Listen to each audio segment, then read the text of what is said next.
നമസ്കാരം, ഋഷിപ്രോക്തം ചാനലിലെ ഇന്നത്തെ വീഡിയോയിലേക്ക് ഏവർക്കും ഹൃദ്യമായ സ്വാഗതം. ഇന്ന് നാം അവതരിപ്പിക്കുന്നത് വ്യാഴത്തിന്റെ രാശിമാറ്റമാണ്. 2025 മെയ് 15 തീയതി വെളുപ്പിന് 2:30 ഏകദേശം വ്യാഴം രാശി മാറുകയാണ്. ഇപ്പോൾ നിൽക്കുന്ന ഇടവൻ രാശിയിൽ നിന്നും മിഥുനം രാശിയിലേക്കാണ് വ്യാഴം രാശി മാറുന്നത്. ഓരോ രാശിക്കൂറുകാരുടെയും വ്യാഴത്തിന്റെ രാശിമാറ്റം മൂലമുണ്ടാകുന്ന ഫലങ്ങളെ നമുക്ക് പ്രത്യേകമായിട്ട് അവതരിപ്പിക്കാം. ബൃഹസ്പതി, ദേവഗുരു എന്നൊക്കെ വ്യാഴത്തിന് പേരുണ്ട്. ശുഭഗ്രഹങ്ങളിൽ ഏറ്റവും വലിയ ഗ്രഹമാണ്. ഫലദാന വിഷയത്തിൽ ഏറ്റവും മനുഷ്യരെ സ്വാധീനിക്കുന്ന ഗ്രഹവും കൂടിയാണ് വ്യാഴം. വ്യാഴം ഏകദേശം 1 വർഷക്കാലമാണ് ഒരു രാശിയിൽ നിൽക്കുന്നത്. അതുകൊണ്ട് തന്നെ 1 വർഷക്കാലം നമ്മെ സ്വാധീനിക്കുന്ന പ്രധാനപ്പെട്ട ഗ്രഹമായിട്ടുള്ള വ്യാഴത്തിന്റെ രാശിമാറ്റം ഓരോ വ്യക്തികൾക്കും എങ്ങനെ സ്വാധീനം ചെലുത്തും എന്നുള്ള വിഷയം അതീവ പ്രാധാന്യമുള്ളതാണ്. വൈദിക ജ്യോതിഷത്തിൽ ഏറ്റവും പ്രാധാന്യമുള്ള ഗ്രഹമായിട്ടാണ് വ്യാഴത്തെ കരുതുന്നത്.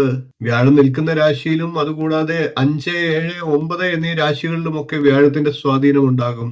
വ്യാഴം നോക്കുന്ന രാശിയിലും എപ്രകാരം അമൃത് വർഷിക്കുന്നു അതേപോലെ തന്നെ ഫലം ലഭിക്കും എന്നുള്ളതാണ്. അതുകൊണ്ട് തന്നെ ആർക്കൊക്കെ ഇത് പ്രയോജനം ചെയ്യും എന്നുള്ളത് നമുക്ക് താല്പര്യമുള്ള വിഷയം തന്നെയാണ്. ആഡംബരത്തിന്റെയും കലകളുടെയും ഒക്കെ കാരഗ്രഹമായിട്ടുള്ള ശുക്രന്റെ രാശിയിൽ നിന്ന് വിദ്യയുടെയും ബുദ്ധിയുടെയും ഒക്കെ കാരഗ്രഹമായിട്ടുള്ള ബുധന്റെ രാശിയിലേക്ക് വ്യാഴം കടക്കുകയാണ്. ധനു, മീനം രാശികളുടെ അധിപനാണ് വ്യാഴം. വ്യാഴം ബുധന്റെ രാശിയായിട്ടുള്ള മിഥുനൻ രാശിയിലേക്ക് കടക്കുമ്പോൾ തുലാം, ധനു, കുംഭം എന്നീ രാശികളിലേക്ക് വ്യാഴത്തിന്റെ ദൃഷ്ടി ഉണ്ടാകുന്നതാണ്. മകരൻ രാശി വ്യാഴത്തിന്റെ നീചരാശിയാണ്. അതേപോലെ തന്നെ കർക്കിടകൻ രാശി വ്യാഴത്തിന് ഉച്ചരാശിയാണ്. കുട്ടികൾ, സന്തോഷം, വീട്, സമ്പത്ത്, സമൃദ്ധി, സന്തോഷകരമായിട്ടുള്ള ദാമ്പത്യം, സാമൂഹിക സേവനം, സാമൂഹികമായിട്ടുള്ള ബഹുമാനം എന്നിവയുൾപ്പെടെ ജീവിതത്തിലെ എല്ലാ ലക്ഷ്യങ്ങളും നേടാൻ വ്യാഴം ഒരു വ്യക്തിയെ സഹായിക്കുന്നുണ്ട്.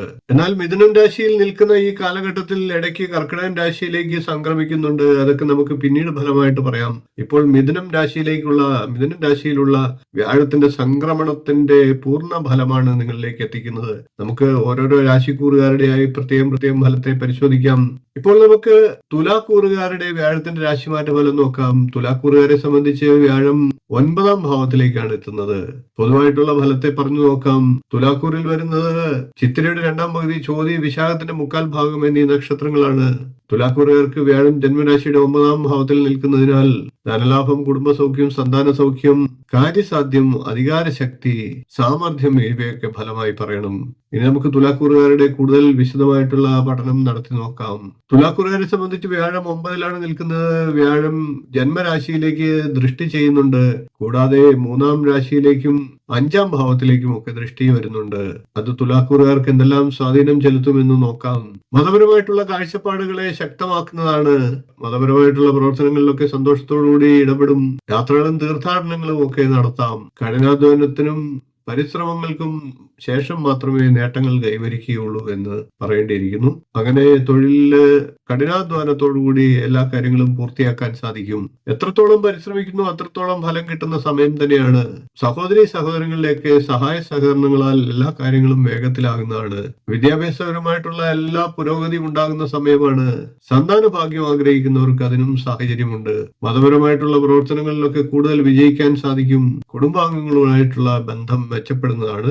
ഒക്ടോബറിൽ വ്യാഴത്തിന്റെ കർക്കിടകൻ രാശിയിലേക്കുള്ള സംക്രമണവും പിന്നീടുള്ള പ്രതിലോമ സഞ്ചാരവും തൊഴിലിൽ ചില ബുദ്ധിമുട്ടുകൾ ഉണ്ടാക്കിയേക്കാം. ആ സമയത്ത് അമിത ആത്മവിശ്വാസമൊക്കെ ഒഴിവാക്കുക. പിതാവിന് പൊതുവെ ആരോഗ്യ പ്രശ്നങ്ങൾ ഉണ്ടാകാം. വ്യാഴാഴ്ച വ്രതം ആചരിക്കുന്നതും വിഷ്ണു ഭഗവാന് സഹസ്രനാമ അർച്ചന നടത്തുന്നതും ഒക്കെ വിശേഷ ഫലത്തെ നൽകും. വീഡിയോ ഇഷ്ടപ്പെട്ടുവെങ്കിൽ ലൈക്ക് ചെയ്യുക, ഷെയർ ചെയ്യുക, ചാനൽ ഒന്ന് സബ്സ്ക്രൈബ് ചെയ്യുക. നിങ്ങളുടെ അഭിപ്രായം കമന്റായിട്ട് അറിയിക്കുക. ഇനിയും ഇതുപോലുള്ള നല്ല വിഷയങ്ങളുമായി നമുക്ക് തുടർന്ന് വീണ്ടും കാണാം. നന്ദി, നമസ്കാരം, ശുഭദിനം.